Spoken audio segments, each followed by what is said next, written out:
craziest and wildest fighters have assembled from around the world to join in the fight. But only one.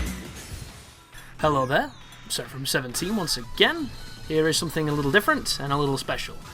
It is some footage of a pretty old game at this point, which is kind of redundant because it's an earlier iteration and the most recent one is the one that's pertinent right now.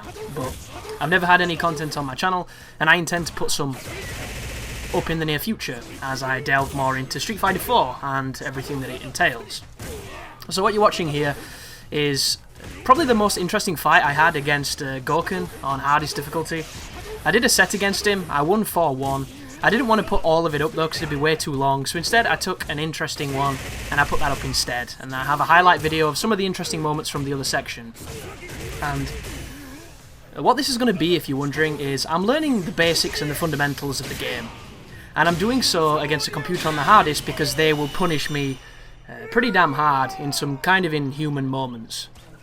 However, fighting against AI is not going to prepare you for people because people don't fight like the AI. But what it will prepare you for is how to land your basic links. It'll teach you how to whiff punish certain moves. It'll teach you what moves look like. It teaches you a lot of things that the advanced players don't even realise they know. And it's proving really useful at this moment in time. But there are a few things I need to mention. Seth does not play like he does in this game. So there are certain things I'm trying to avoid doing consciously so that I don't get used to it. The first one is dragon punching. His dragon punch is nowhere near as invincible as it used to be. So on this set when I was playing, I was trying not to use DPs hardly at all.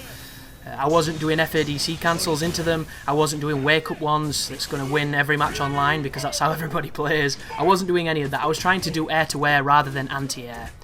And it's obviously not the best way to do things, but it's what I was consciously doing. Another thing as well, in this game, Seth can combo his tandem engine move mid-combo.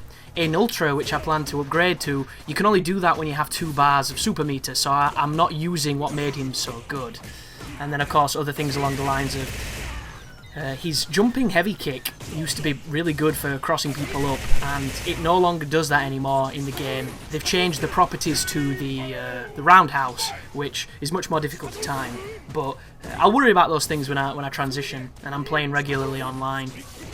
But Gouken's really interesting because I'm not used to him getting so close. A lot of people play a defensive Gouken in my history of him, which is not too much, and this guy was dominating me. But one thing the AI will struggle with, which no human will, hopefully, is you can always get a wake-up SPD on him because he'll stand too close, and the SPD is, I think the only thing that can beat it is a throw, because it's the only thing that has enough frames to do so, as he hits me with, I believe, is that a counter move, or is that just his I don't even know what that move is.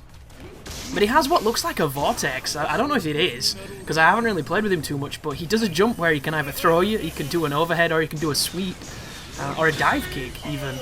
And I was not prepared for that at all, which is quite funny to see.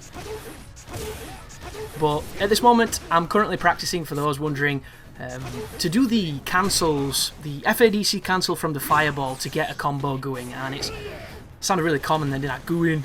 And it's not too difficult to do, but I'm using a controller at the moment in time that makes it much harder than it would be on one that didn't have input fails. But all it is I think light jab into heavy close, and then you do a sonic boom, and then you FADC cancel it, and from there you can do whatever you want really. Look at that for a terrible punish. I have no idea what I was doing. Amazing. But another thing that this really helps me do as well is it helps me not panic when I play. And the first thing that new players do is you panic and you mash. I've got out of the mashing stage, but I'm still in the panicking stage, and I'm trying to work through that. So hopefully, after time, as I play more, that'll become something that's no longer an issue.